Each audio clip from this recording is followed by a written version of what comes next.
Hello everybody, thanks for checking out this video. It's a lazy Sunday morning here in Brussels and I'm figuring out what to do with my 6 Philodendron pink princess head cuttings that have been growing in water and under a growing light for a couple of months now. I like to call them my floating forest, and I've spent quite a bit of time just watching them grow savagely into new plants. It's a painting in pink, red and green with Mother Nature as the talented artist. But now it's time to send these 6 cuttings off to the next step in their lives. So let me show you their 6 different destinations.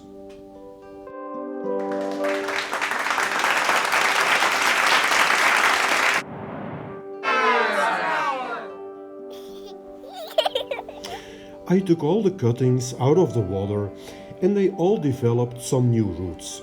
And since they are basically 3 new plants, I'm gonna experiment with a different substrate, a different setup and a different container for each one of these cuttings. So let's get into it. So I started with the biggest cutting, for which I logically chose the biggest container, which is this glass vase. Then I rinsed some Lechuza pon, put it in the vase and filled it with water. Some of the pon kept floating, but that's okay. And after that I added some seashells just for decoration. Finally I planted a philodendron in the floating pond. Now I chose this growing setup because I just like to watch these red roots grow in water. It also allows me to monitor the growth and health of the plant. And even if the top layer of the pond eventually sinks, the plant will still be stable enough sitting on top of the vase.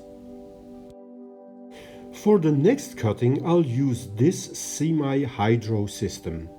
And because of the holes at the bottom, I'll add some leca at the bottom of the pot first. The reason for this is that I want to avoid that the perlite I'm going to use as a growing medium will drain away through these holes at the bottom. After that I put some leca at the bottom of the outer pot, actually for no specific reason. I added water and finally also the pink princess cutting.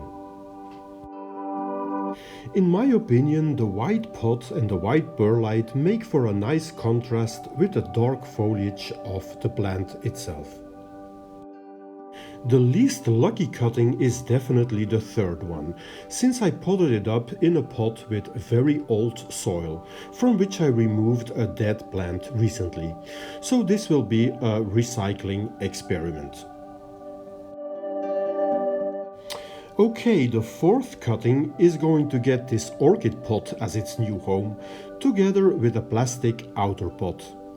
Now I'm also going to use these fun colored stones I got and a black plastic disc that I will put at the bottom of the orchid pot first, since I'm going to use Lechuza pon in the inner pot as a growing medium.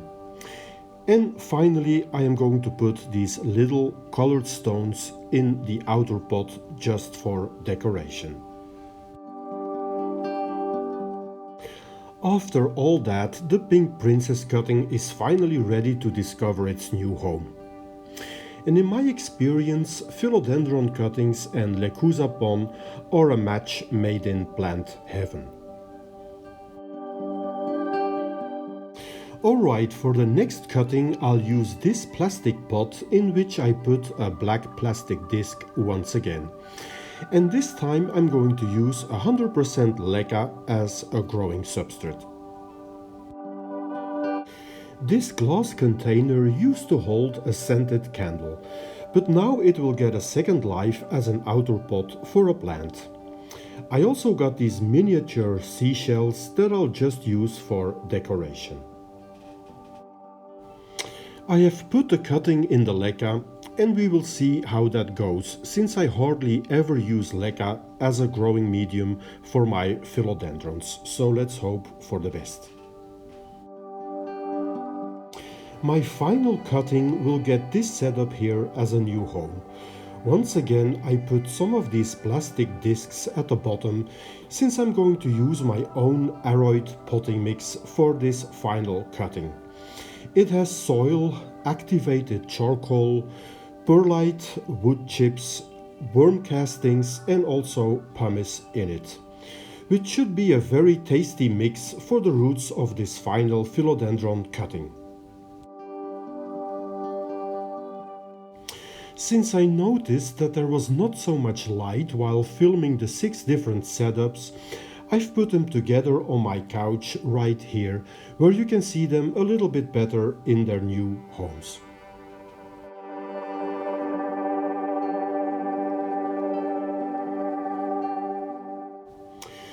This is of course an experiment that I wouldn't try with cuttings of an expensive philodendron, but as I said, since these are basically free plants, it would not be the end of the world if some of them won't make it.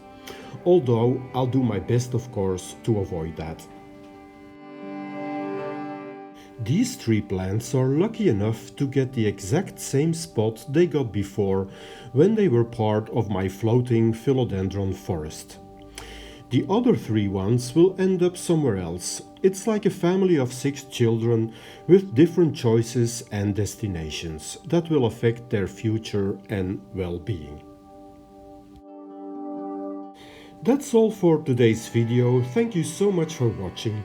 If you liked it, consider giving it a thumbs up and subscribing to my channel. I will definitely make an update video in the future. For now, I wish you a very good day. I hope to see you back soon on my channel. Bye bye.